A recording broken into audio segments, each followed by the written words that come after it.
All right, welcome back. Well, May is National Foster Care Month, and it's a time to recognize that everyone in our community can play a part in enhancing the lives of children and youth in foster care.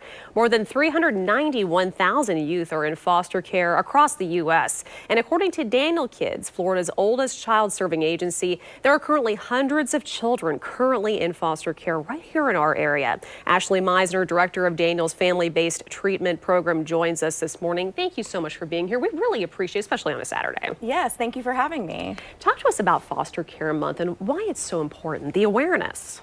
Sure. So it's important because, first of all, it gives us the opportunity to really show appreciation to our foster families. I know at Daniel, we could not do what we do without our foster parents. They're really the backbone of what we do.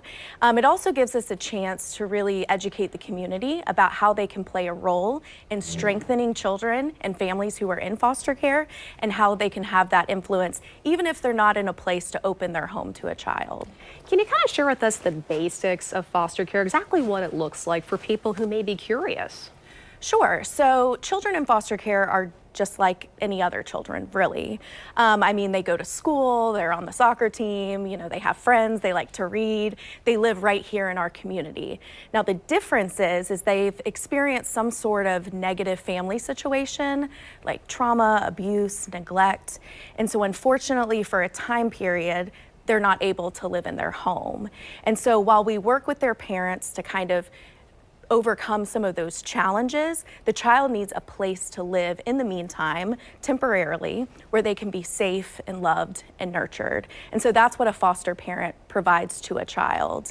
And really, we can't even begin to measure the impact that they have, not only on that child, but on their family and on their future. It really takes a special kind of person with a special kind of heart. So exactly who can be a foster parent? Obviously, there's qualifications. Yes. So I think it's important to note that there is no cookie cutter foster family. We do have some basic guidelines. So you have to be over the age of 21, a U.S. citizen, have a valid Florida driver's license, and then you have to be able to pass some background checks.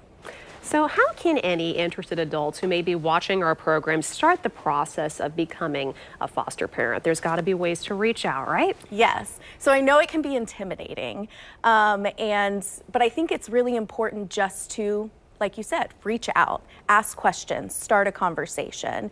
We're not going to make you do anything, or there's no obligation, but just educate yourself. And so Daniel is actually hosting a interest night on May 30th at 6 p.m. So you can just come and you can ask your questions. We're going to describe the licensing process. And then from there, if you want to move forward, we'll point you in the right direction. And there's also a website as well that would be really helpful too, right? Yes, danielkids.org. You can go there to find out more information, or you can email becomeafosterparent@danielkids.org. Ashley, any last thoughts? Anything you want to wrap up with about the impact this can really have on young kids going forward that are in such a difficult situation? Yeah, I think just taking the moment to really appreciate foster parents. I think there's something everyone can do, from teachers to doctors, business owners, mentors, neighbors. Making a meal, sending a gift card, something like that. Anything can be helpful to just support these people who are doing the hard work day in and day out with our kids and loving them and providing them with safety and security. It really does take a village, right? It does, absolutely. Ashley, thank you so much for being here. We really appreciate it. Thank you.